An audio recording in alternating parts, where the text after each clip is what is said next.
বিসমিল্লাহির রহমানির রহিম। সুপ্রিয় শিক্ষার্থীবৃন্দ, কেমন আছো তোমরা সবাই? ভালো আছো আশা করি।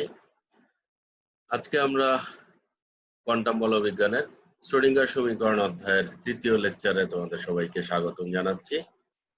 আজকের আলোচনার বিষয় আমাদের একটাই, এরেনফেস্টের উপপাদ্য, এরেনফেস্ট থিওরেম ইংরেজিতে বলি আমরা। এই উপপাদ্যটির বক্তব্য আসলে যে ক্লাসিক্যাল মেকানিক্স এবং কোয়ান্টাম মেকানিক্স এর মধ্যে যে সম্পর্ক, সেটি আসলে এরেনফেস্টের উপপাদ্যের সাহায্যে আমরা আবারও প্রমাণ করে থাকি। যে উপপাদ্যের সাহায্যে আমরা একটি উপপাদ্যের সাহায্যে বলে থাকি যে বৃহৎ কোয়ান্টাম সংখ্যার জন্য কোয়ান্টাম বলবিজ্ঞান যে ফলাফল দেয়, চিরায়ত বলবিজ্ঞানও সেই একই ফলাফল দেয়। অর্থাৎ বৃহৎ বস্তুর জন্য আমাদের কোয়ান্টাম বলবিজ্ঞান দরকার নেই, চিরায়ত বলবিজ্ঞানই যথেষ্ট। এই এরেনফেস্ট উপপাদ্যটা আমাদের সেই কথাই আবার অন্যভাবে বলছে। গাণিতিকভাবে এই জিনিসটা আমরা প্রমাণ করব। চিরায়ত বলবিজ্ঞানে আমরা গত ক্লাসে বলেছি যে চিরায়ত বলবিজ্ঞানের ক্ষেত্রে বল প্রয়োগে বস্তুর গতি বর্ণনা করার জন্য নিউটনের সূত্র F=ma ছাড়া আমাদের আর কোনো উপায় নেই। কোয়ান্টাম বলবিজ্ঞানে তেমনি মৌলিক সমীকরণের কথা আমরা বলেছি। শ্রোডিঙ্গার সমীকরণ হচ্ছে মৌলিক সমীকরণ। এখানেও আমরা শ্রোডিঙ্গার সমীকরণ থেকেই শুরু করব, আমরা শেষ পর্যন্ত গিয়ে দাঁড়াবো নিউটনের সমীকরণগুলোতে। অর্থাৎ কোয়ান্টাম বলবিজ্ঞান থেকে শুরু করে আমরা চিরায়ত বলবিজ্ঞানে পৌঁছতে পারি, এই জিনিসটি এরেনফেস্ট উপপাদ্যের মূল বক্তব্য।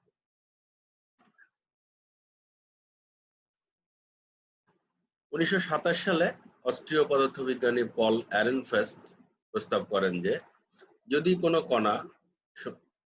কোনো কণা সংশ্লিষ্ট তরঙ্গ প্যাকেটের মধ্যে কণার সাথে যে তরঙ্গ প্যাকেট থাকবে জড়িত, দা ব্রগলি যেটা বললেন যে প্রত্যেকটি চলমান কণার সাথে একটি করে তরঙ্গ জড়িত থাকে, তারপরে আবার বলা হলো এটি তরঙ্গটি আসলে একটি আলাদা তরঙ্গ নয়, অনেকগুলো তরঙ্গের উপরিপতনের ফলে, যে তরঙ্গগুলোর কম্পাঙ্কের মধ্যে সামান্য পার্থক্য রয়েছে, এরকম অসংখ্য তরঙ্গের উপরিপতনের ফলে তরঙ্গ প্যাকেট সৃষ্টি হয়।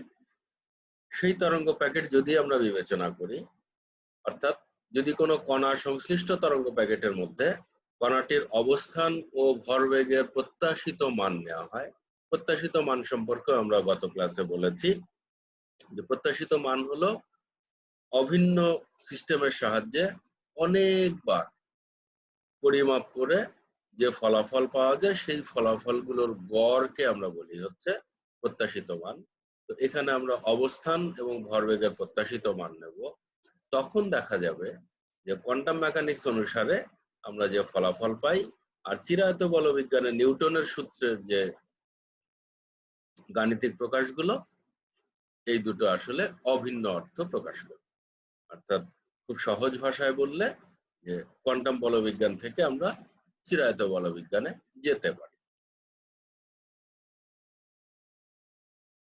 যদি কোনো চিরায়ত কণার জন্য নিউটনীয় গতিসূত্রাবলী, এই যে সূত্রগুলো, প্রথমটাতে কি বলা হচ্ছে ডিডিটি অফ আর, অর্থাৎ অবস্থানের পরিবর্তনের হার। অবস্থানের পরিবর্তনের হারকে আমরা চিরায়ত বলবিজ্ঞানে বা এমনি বলবিজ্ঞানে আমরা বলে থাকি বেগ। সময়ের সাথে অবস্থানের পরিবর্তনের হারকে আমরা বলি বেগ। ডান পক্ষে আমরা দেখছি P/m, পি হচ্ছে ভরবেগ, তার মানে mv। এম আর এম যদি আমরা ক্যান্সেল করি তাহলে ডান পাশেও থাকে বেগ, আর বাম পাশে অবস্থানের সময়ের সাপেক্ষে অবস্থানের পরিবর্তনের হার, সেটা তো বেগ বটেই। তাহলে এটি নিউটনের একটি সূত্র। দ্বিতীয় সূত্র, ভরবেগের পরিবর্তনের হার হচ্ছে এর বিভবের গ্রেডিয়েন্টের ঋণাত্মক মানের সমান। ভরবেগের পরিবর্তনের হার বিভবের গ্রেডিয়েন্টের ঋণাত্মক মানের সমান। এটি আবার নিউটনের সূত্রের মধ্যে কিন্তু আমরা এরকম ভাবে বলে আসিনি, ভাষাটা এরকম দেখিনি, কিন্তু যদি আমরা এর পরের সূত্রটা দেখি তাহলে আমরা খুব সহজেই বুঝতে পারবো যে এটি আসলে আমরা কোনটা বলেছি। এখানে দেখো আর কে টি এর সাপেক্ষে দুবার ব্যবকলন করা হয়েছে, অর্থাৎ একবার ব্যবকলন করলে আমরা পাবো বেগ, দ্বিতীয়বার ব্যবকলন করলে আমরা পাবো ত্বরণ। ভর গুণন ত্বরণ অর্থাৎ বল। নিউটনের দ্বিতীয় সূত্র থেকে আমরা জানি যে বস্তুর ভরবেগের পরিবর্তনের হার বস্তুর ভরবেগের পরিবর্তনের হার এর উপরে ক্রিয়াশীল বলের সমানুপাতিক। এটি হচ্ছে ভরবেগের পরিবর্তনের হার, এটি হলো ভর, এটি হলো আমাদের দৃষ্টিতে ত্বরণ। তাহলে m ইন্টু a মানে f আমরা বলতে পারি। আবার সংরক্ষণশীল বল ক্ষেত্রে f হচ্ছে আমার f equal to minus del V.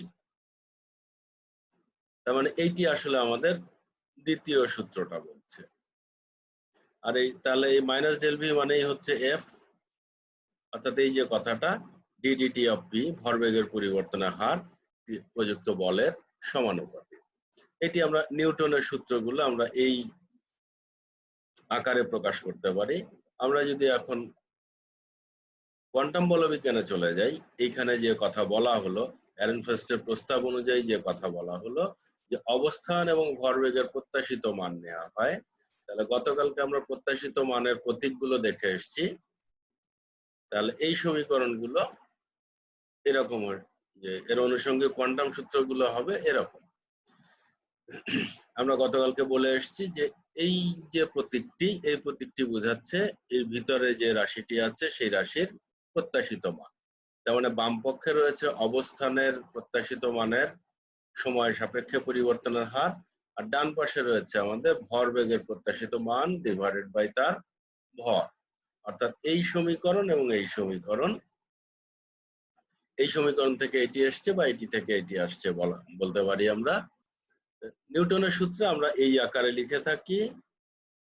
Quantum বলবিজ্ঞানে লিখতে গেলে এরকম লিখতে হয় তাই লিখেছি তা নয়। আসলে এরেনফেস্টের উপপাদ্য বলছে যে চিরায়ত বলবিজ্ঞানে যদি এটি সত্য হয় তাহলে কোয়ান্টাম বলবিজ্ঞানেও এই জিনিসটি সত্য। কখন? বৃহৎ কোয়ান্টাম সংখ্যার জন্য, বড় বস্তুর জন্য, অথবা আমরা যদি বহুবার পরিমাপ করে যে প্রত্যাশিত মান যদি নেওয়া হয়, বহুবার পরিমাপ করে তার গড় যদি আমরা নেই, তাহলে এই উভয় সমীকরণ একই ফলাফল বর্ণনা করবে। এই সমীকরণের চেহারাটা কোয়ান্টাম বলবিজ্ঞানে কি হবে? এটির আকৃতি হবে এরকম। আর নিউটনের দ্বিতীয় সূত্র যেটি, তার আকৃতিটি হবে এরকম। তাহলে ধরতে পেরেছি নিশ্চয়ই যে এরেনফেস্টের উপপাদ্য আসলে আমাদের চিরায়ত বলবিজ্ঞান এবং কোয়ান্টাম বলবিজ্ঞানের মধ্যে যে সাদৃশ্য রয়েছে সেই সাদৃশ্যটাকেই প্রমাণ করছে। এটিরই গাণিতিক প্রমাণ আমরা আজকে দেখবো ইনশাআল্লাহ। এই উপপাদ্যটি সাদৃশ্য নীতির অন্যতম উদাহরণ। এক্ষেত্রে তরঙ্গ প্যাকেট একটি চিরায়ত কণার মতো চলাচল করবে, যেখানে প্রত্যাশিত মান চিরায়ত চলকের নির্দেশনা প্রদান করবে। অর্থাৎ চিরায়ত চলকগুলোর স্থলে তাদের প্রত্যাশিত মানসমূহ ব্যবহার করা হলে নিউটনের গতিসূত্রগুলোর চেহারা কোয়ান্টাম বলবিজ্ঞানে একই রকম থাকে। এই যে এখানে আমরা বললাম যে আর এর পরিবর্তে যদি আমরা আর এর এক্সপেকটেশন ভ্যালু নেই, মান নেই, পি এর পরিবর্তে যদি পি এর প্রত্যাশিত মান নেই, অভিষ্ট মান নেই, তাহলে এই যে নিউটনের গতিসূত্রগুলোর চেহারা কোয়ান্টাম বলবিজ্ঞানে অনুরূপ থাকবে। ক্লাসিক্যাল মেকানিক্সে যেরকম চেহারা ছিল, কোয়ান্টাম মেকানিক্সেও চেহারাটা একই রকম।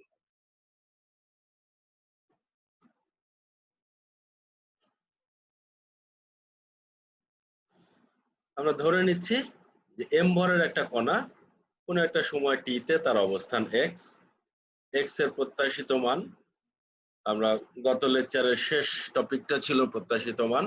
প্রত্যাশিত মান আমরা এরকম করে বের করে থাকি, সাই স্টার, যার প্রত্যাশিত মান বের করব সেটি ইন্টু সাই এবং তার সমাকলন। একমাত্রিক হলে অবস্থান সাপেক্ষে সমাকলন, আমরা যেহেতু একমাত্রিক ধরেছি সেই জন্য এক্স এর সাপেক্ষে সমাকলন করছি। ত্রিমাত্রিক ধরলে এই সমস্ত চলকগুলো পরিবর্তন হতো, ত্রিমাত্রিক হলে এগুলো সব আর হয়ে যেত। এই সমীকরণটাকে যদি আমরা টি এর সাপেক্ষে ব্যবকলন করি তাহলে বাম পক্ষে এরকম লিখতে পারি, ডান পক্ষে আমরা এরকম লিখতে পারি।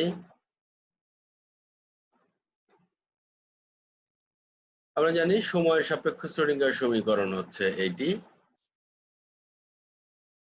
এখানে বিভব রয়েছে, অর্থাৎ এটি মুক্ত কণা নয়, সাধারণ শ্রোডিঙ্গারের সাধারণ সমীকরণ যেটি।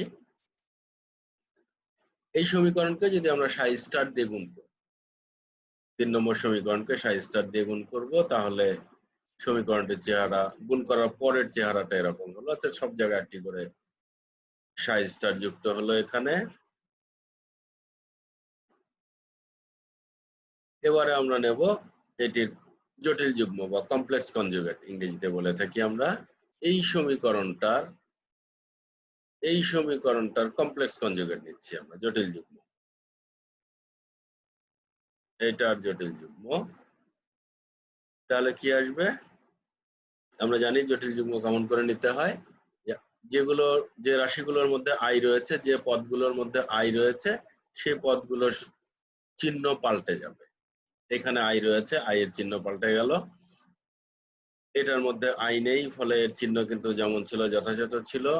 এর মধ্যেও আই নেই, এর চিহ্ন যথাযথই রয়েছে।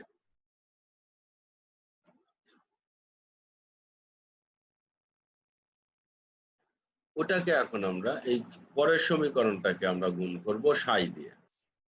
5 নম্বর সমীকরণটাকে আমরা সাই দিয়ে গুণ করব, তাহলে এরকম আসলো আমাদের সমীকরণটি।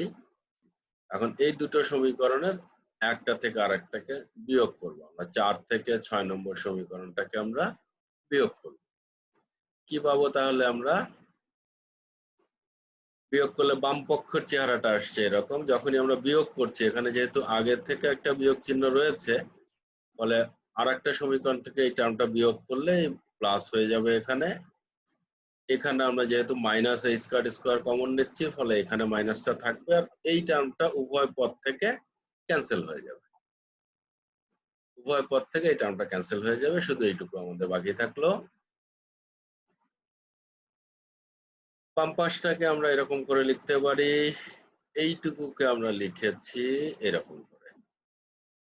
অথবা এইটাকে যদি আমরা ভাঙি, ডিফারেন্সিয়েশনে ইউভি ফর্মুলা অনুসারে যদি ভাঙি, তাহলে আমরা এটা পাবো। এখানে একই কথা, যে এইটুকুকে যদি আমরা ভাঙি, তাহলে টার্ম হবে অনেকগুলো।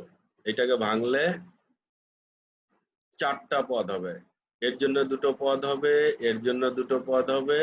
সেই 2টো পদের মধ্যে 2 2 4টা পদ হলো, টার্ম হলো। সেই 4টা টার্মের মধ্যে 2টো টার্ম ক্যান্সেল হয়ে যাবে, আর বাকি এই 2টো টার্ম থেকে যাবে।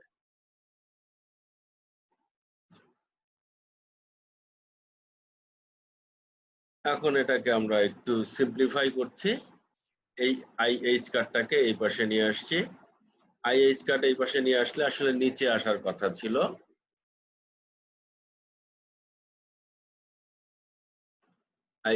আইএইচ কার্ড নিচে আসার কথা ছিল। এখন এই আই এবং এই মাইনাস, মাইনাস মানে হচ্ছে আই স্কোয়ার, এই মাইনাসের পরিবর্তে আমরা আই স্কোয়ার লিখতে পারি। তাহলে এই আই এবং এই আই স্কোয়ারের একটা কাটা যে আই থাকলো, এইচ কাট, এবং এই স্কোয়ার কাটা যে শুধু এইচ কাট থাকলো, আর বাকিটুকু তো যেমন আছে তেমন থাকলো আমাদের। তাহলে আমরা লিখতে পারতেছি del del t of psi star equal to i h cut by 2m del del x of এত। এখন এই টার্মটা আমাদের পরবর্তীতে কাজে লাগবে।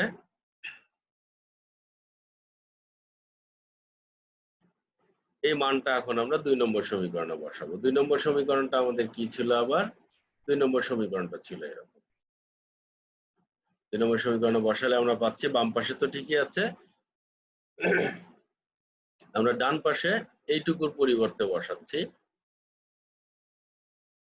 এইটুকুর পরিবর্তে আমরা বসাচ্ছি, আর এক্স তো থাকলে, এই এক্স হচ্ছে এখানকার, আর এইটুকুর পরিবর্তে বসাচ্ছি আমরা এইটুকু। এটাকে আমরা ইউভি ফর্মে ধরতে পারি। এইটুকুকে যদি আমরা ইউ ধরি, আর এইটুকুকে যদি আমরা ভি ধরি, তাহলে আমরা পাবো সমাকলন করতে যে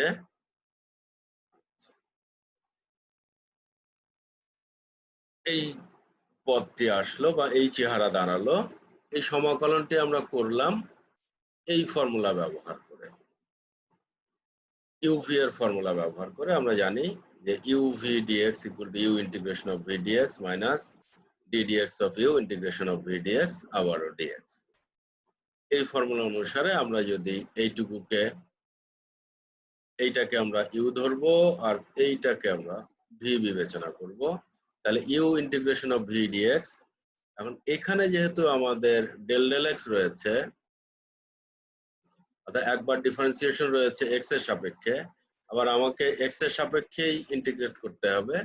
তাহলে ইন্টিগ্রেশন এবং ডিফারেন্সিয়েশন অপারেটর ক্যান্সেল হয়ে যায়, শুধু ফাংশনটা আমাদের থেকে গেল মাইনাস, এটা তো ধ্রুব রাশি, এটা বাইরে রয়েছে, বাইরের টার্মটা d dx of u. U কত? আমরা এক্স কে ইউ হিসাবে বিবেচনা করেছি, তাহলে ডি ডিএক্স অফ ইউ করলে এখানে 1 থাকবে,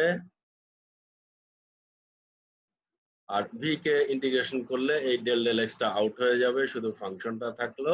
অর্থাৎ আমার এই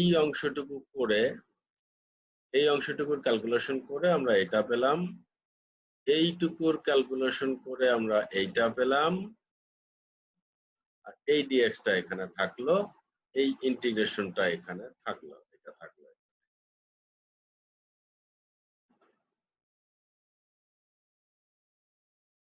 তাহলে এখান থেকে আমরা যদি মানগুলো বসাই, তাহলে এক্স এর মান, দুঃখিত, সাই এবং সাই স্টার দুটোই অসীমে গেলে সাই এর মানও 0, সাই স্টারের মানও 0, তাহলে এই ফার্স্ট টার্মটা আমাদের 0 হয়ে যাবে।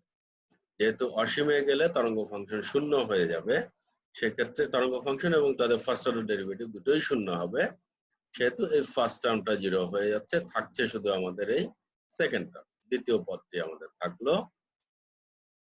তাহলে আপাতত আমরা পাচ্ছি ডিডিটি অফ এক্স সমান সমান শুধু এই দ্বিতীয় পদটি আমাদের থাকছে।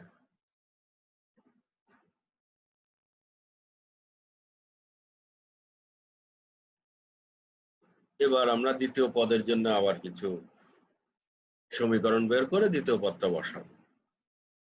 px এর প্রত্যাশিত মান, px ভরবেগ আমরা জানি, x অক্ষ বরাবর ভরবেগ হচ্ছে px। px এর প্রত্যাশিত মানের সমীকরণ সাই স্টার, যে চলকের প্রত্যাশিত মান সেই চলক ইনটু সাই ডিএক্স।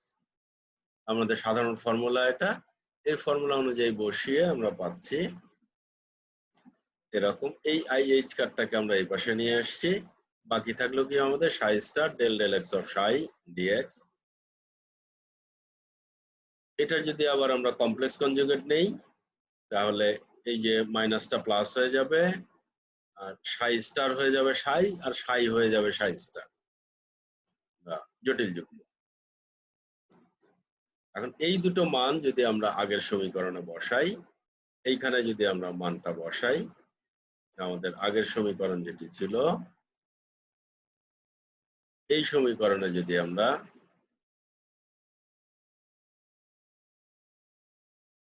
এখানে এই যে psi star del del x of psi এবং psi del del x of psi star, এই দুটো মান আমরা ওই পিএক্স এর ওখান থেকে বসাবো। আমরা পিএক্স এর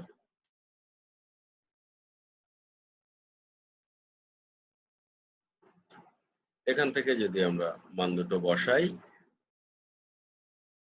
তাহলে আমরা পাচ্ছি যে এইটুকু ডান পাশে আমাদের কিন্তু এই রাশিটা ছিল, এইটা ছিল এবং এইটা ছিল। তাহলে এগুলোর পরিবর্তে আমরা যে এই রাশিগুলো বসাচ্ছি, বসালে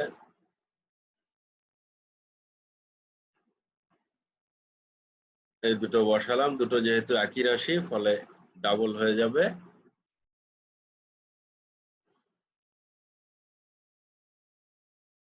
এইখান থেকে যে একটা 2 আসবে, এই দুটো মিলে একটা 2 আসবে, সেই 2 এবং এই 2 ক্যান্সেল হয়ে যাবে, আইএইচ কাট ক্যান্সেল হয়ে যাবে, তাহলে আমাদের থাকবে শুধু এই রাশি। এখানে এক্স হলো অবস্থান, ডিডিটি অফ এক্স সময়ের সাপেক্ষে অবস্থানের পরিবর্তনের হার, তার মানে আমরা জানি সময়ের সাপেক্ষে অবস্থানের পরিবর্তনের হার হলো বেগ, আর ডান পাশে আমরা পাচ্ছি ভরবেগ ডিভাইডেড বাই ভর, তার মানে ভর আর ভর ক্যান্সেল হয়ে যায়, শুধু বেগ থাকছে, অর্থাৎ বাম পাশ এবং ডান পাশ সমান বলে আমরা বুঝতে পারছি। তাহলে এটি গেল একটি সূত্র। আমরা এবার নিউটনের দ্বিতীয় সূত্রটার দিকে তাকাবো, অ্যারনফেস্টের উপপাদ্য থেকে, সেটারও আমরা প্রমাণ পাবো। px এর প্রত্যাশিত মান, আমরা প্রত্যাশিত মানের যে ফর্ম সেটি আমরা লিখে আসলাম এক্ষুনি। সাই স্টার যে চলকের প্রত্যাশিত মান সেই চলক ইনটু সাই এবং তার সমাকলন। এখান থেকে আমরা লিখতেই পারি এরকম করে, আইএইচ কার্ডটাকে বাইরে নিয়ে আসছি আমরা।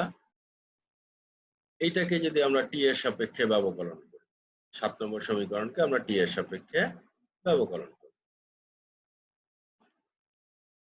তাহলে উভয় পক্ষে ডিডিটি আমরা দিচ্ছি। এক পাশে ডি ব্যবহার করেছি, এক পাশে ডেল ব্যবহার করেছি। আর আসলে এটি তখনই ব্যবহার করা যায় যদি একটি মাত্র চলকের উপরে নির্ভরশীল হয়, সেক্ষেত্রে ডি বা ডেল একই জিনিস মিন করে। কিন্তু যদি একাধিক চলকের উপরে নির্ভরশীল হয় তখন ডি এবং ডেল একই জিনিস মিন করবে না।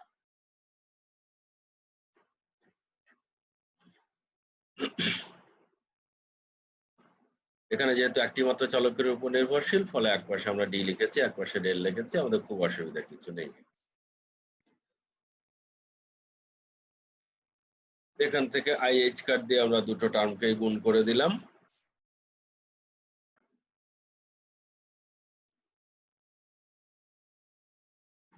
আমরা জানি সময় সাপেক্ষ শ্রোডিঙ্গার সমীকরণ হলো ih cut del del t of psi equal to minus h cut square by 2m del 2 del x2 of psi plus v Sai.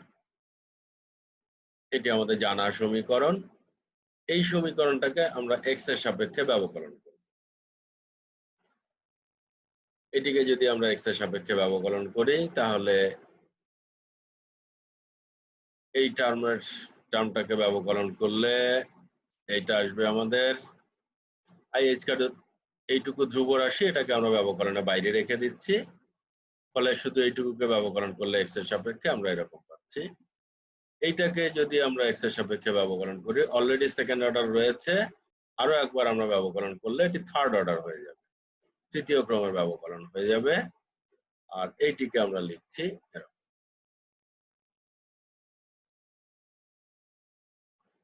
Schrödinger সময় সাপেক্ষ সমীকরণ যেটা, এই সমীকরণটির যদি আমরা জটিল যুগ্ম নেই, এই সমীকরণের কমপ্লেক্স কনজুগেট যদি আমরা নেই, তাহলে শুধুমাত্র এই টার্মটার চিহ্ন পাল্টে যাবে আমাদের। সাইগুলো সাই স্টার হয়ে যাবে, সাই স্টার থাকলে সেটি সাই হয়ে যাবে। তাহলে এটি পেলাম আমরা জটিল যুগ্ম। এইখান থেকে আমাদের এই দুটো রাশি কাজে লাগবে। এইটির মান এবং এইটির মান, এই দুটো আমরা 8 নম্বর সমীকরণে বসাবো, অর্থাৎ 8, 9, 10 এই তিনটে সমীকরণ আমরা এখন একত্রিত করব।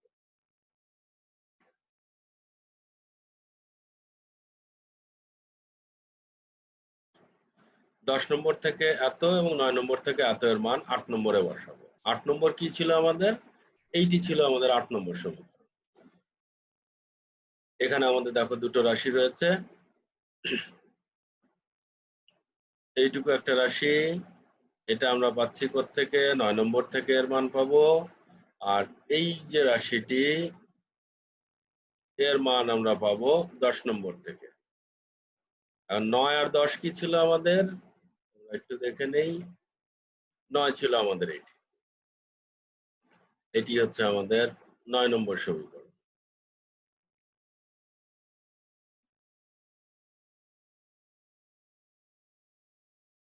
এটি আমাদের 9 নম্বর সমীকরণ। আর এটি আমাদের 10 নম্বর সমীকরণ। এটি হলো আমাদের 10 নম্বর সমীকরণ। পূর্ব পৃষ্ঠা রয়েছে আমাদের। তাহলে এই সমীকরণগুলো থেকে আমরা মানগুলো যদি 8 নম্বর সমীকরণে বসাই, তাহলে আমরা পাচ্ছি ddt of px equal to 8 নম্বর সমীকরণ হলো এটি আমাদের। এইখানে যদি এইটুকুর পরিবর্তে আমরা এই পুরাটুকু বসাবো, এইটুকুর পরিবর্তে আমরা এই সবটুকু বসাবো, আর এইটা সাথে গুণ অবস্থা থাকবে। এই যে সবটুকু বসালাম, এটা সাথে গুণ অবস্থা থাকলো, মাইনাস সাই এইটুকু আমরা বসাচ্ছি, এর পরিবর্তে এটা এই যে বসালাম, আর এই ডিএক্স তো থাকলো আমাদের বাইরে।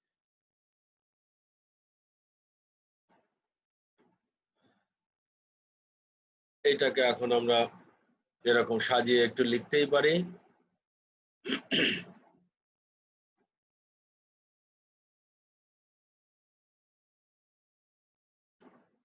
এইটাকে আমরা এই যে এগুলোকে ভেঙে ফেলছি, আমরা ভেঙে ফেললে এই দুটো টার্ম আমরা পেলাম। এখানে আমরা পাচ্ছি এইটাকে, এইটা অ্যাজ ইট ইজ থাকলো, আমাদের সাইজটা দ্বিগুণ করা হলো আর কি।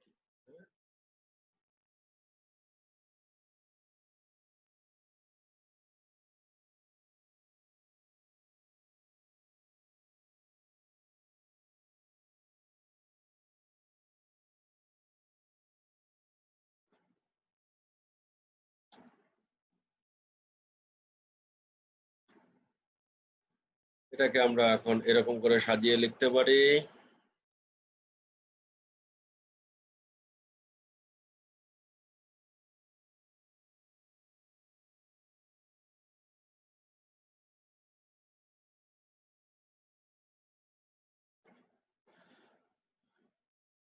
তারপরে আসছি আমরা এখানে, ওই লাইন থেকে আমরা এখানে আসতে পারি। এইখানে এখন আবার আমাদের যে আমরা সেই সীমানা শর্ত ব্যবহার করব, যে x = -ইনফিনিটি এবং x = +ইনফিনিটি হলে সেখানে সাই টেন্ডস টু 0 এবং ফার্স্ট অর্ডার ডেরিভেটিভটা 0, ফলে এই প্রথম পদটি আমাদের হবে শূন্য। প্রথম পদটি থাকবে না, থাকলো আমাদের শুধু এইটুকু।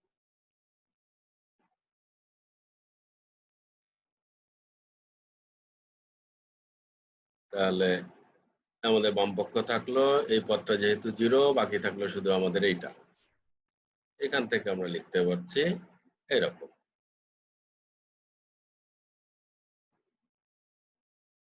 ddt of px = -del x of v। তাহলে এইটা ছিল কিন্তু আমাদের নিউটনের দ্বিতীয় সূত্র, কারণ এইটুকুকে আমরা বলতে পারি, এইটুকুকে আমরা বলতে পারি f।